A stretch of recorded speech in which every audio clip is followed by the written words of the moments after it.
5 minute കൊണ്ട് 50 പേര് BJP-യിൽ ചേർന്നു എന്ന വാർത്ത കേരളത്തിൽ കഴിഞ്ഞ ദിവസങ്ങളിൽ നമ്മൾ കേട്ടതാണ്. അതും മുനമ്പത്ത് നിന്ന്. വഖഫിൽ ഒരു പാതിരാത്രി പാസ്സാക്കിയെടുത്തതോടെ സുരേഷ് ഗോപിക്ക് നന്ദി പറഞ്ഞുകൊണ്ട് കേക്ക് മുറിച്ച് ആഘോഷിച്ച മുനമ്പത്തുകാർ BJP-യിൽ അംഗത്വവും എടുക്കുകയാണ് ഉണ്ടായത്. എന്നാൽ അതൊക്കെ കഴിഞ്ഞ് ആഴ്ച പിന്നിട്ടപ്പോൾ BJP വീണ്ടും അവരുടെ തനിക്കണം കാട്ടി എന്ന വാർത്തയാണ് ഇപ്പോൾ പുറത്തു വരുന്നത്. ഇന്ന് ഓശാന ഞായർ.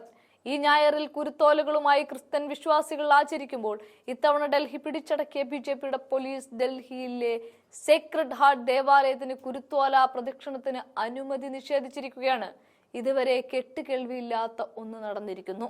ന്യൂനപക്ഷങ്ങളെ മൊത്തത്തിൽ അടിച്ചൊതുക്കി ഇല്ലാതാക്കി ഈ മതേതര രാജ്യത്തെ ഹൈന്ദവ രാഷ്ട്രമാക്കി മാറ്റാനുള്ള BJP-യുടെ ഗൂഢതന്ത്രത്തിന്റെ ഭാഗമാണിതൊക്കെ എന്ന് പറയേണ്ടി വരും. കേക്ക് മുറിച്ച് ആഘോഷിച്ച് BJP-യിൽ ചേർന്നവർക്കൊക്കെ ഇതൊരു പാഠമാണ്. ഡൽഹിയിൽ പോലീസ് കുരുത്തോല പ്രദക്ഷിണത്തിന് അനുമതി നിഷേധിച്ചതായി സേക്രഡ് ഹാർട്ട് ദേവാലയം തന്നെയാണ് പറയുന്നത്. സംഭവത്തിൽ ഇതുവരെയും പക്ഷേ ഡൽഹി പോലീസ് ഔദ്യോഗികമായ വിശദീകരണം നൽകിയിട്ടില്ല. കുരുത്തോല പ്രദക്ഷിണത്തിന് അനുമതി പോലീസ് നിഷേധിച്ചെന്ന വിവരം ഡൽഹി ആർച്ച് ബിഷപ്പിന്റെ ഓഫീസാണ് പുറത്തുവിട്ടത്. രാവിലെയായിരുന്നു ഈ വിവരം പുറത്തുവിട്ടത്. കുരുത്തോല പ്രദക്ഷിണം തീരുമാനിക്കുന്നത് ഓൾഡ് ഡൽഹിയിലുള്ള സെന്റ് മേരീസ് പള്ളിയിൽ നിന്നും സേക്രഡ് ഹാർട്ട് ദേവാലയത്തിലേക്കായിരുന്നു. ഏകദേശം 6 കിലോമീറ്റർ ദൂരമുണ്ട് ഇരു പള്ളികൾക്കുമിടയിൽ. അവിടെ നിന്നും രാവിലെ ഇത്തരത്തിലൊരു പ്രദക്ഷിണം സംഘടിപ്പിക്കാനായിരുന്നു തീരുമാനിച്ചത്. അതിനുള്ള അനുമതിക്കായി ഡൽഹി പോലീസിന് അപേക്ഷ നൽകിയിരുന്നു. എന്നാൽ വളരെ വൈകി ഡൽഹി പോലീസിൽ നിന്നും അനുമതി നിഷേധിച്ചുകൊണ്ടുള്ള മറുപടി ലഭിക്കുകയായിരുന്നു. സുരക്ഷാ പ്രശ്നങ്ങൾ കാരണമാണ് എന്നുള്ള അനുമാനത്തിലാണ് പള്ളി അധികൃതർ ഉള്ളത്. എന്താണ് അനുമതി നിഷേധിക്കാനുള്ള കാരണമെന്ന് പോലും പോലീസ് ഇവിടെ അറിയിച്ചിട്ടില്ല. അങ്ങ് നിഷേധിച്ചു.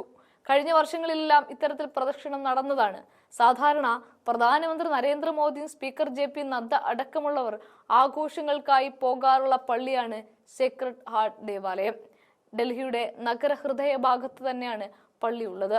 ഇതോടെ മോദിയുടെ പോക്ക് വോട്ട് പെട്ടിയിലാക്കാനുള്ളതായിരുന്നു എന്ന ദേവാലയത്തിലുള്ളവർ തിരിച്ചറിഞ്ഞിരിക്കുകയാണ്. രാത്രിയോടെയാണ് വിശ്വാസികളെ വിളിച്ച് അനുമതി ലഭിച്ചില്ലെന്ന വിവരം അറിയിക്കാനായത്. തുടർന്ന് പള്ളിക്കകത്ത് തന്നെ പ്രത്യേകം തയ്യാറാക്കിയ ഇടത്തിലാണ് ആഘോഷങ്ങൾ നടത്തിയതും.